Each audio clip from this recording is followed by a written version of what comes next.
কর্মসূচি দিয়েছে।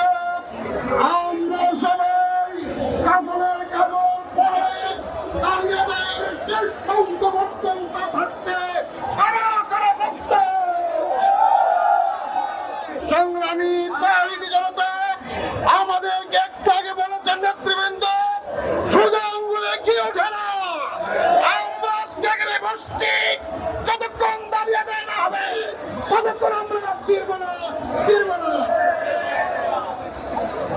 সেই সরকার জনগণের আকাঙ্ক্ষা বাস্তবায়ন করবে, কিন্তু আমরা দেখছি একটি দলের ক্রিয়ানক হিসেবে কিছু ক্ষেত্রে উপদেষ্টা পরিষদের কিছু উপদেষ্টা সেই ভূমিকা পালন করছেন।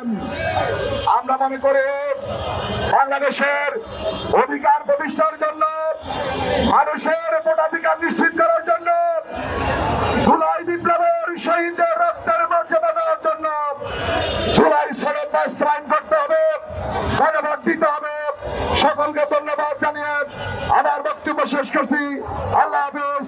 বাংলাদেশ জিন্দাবাদ।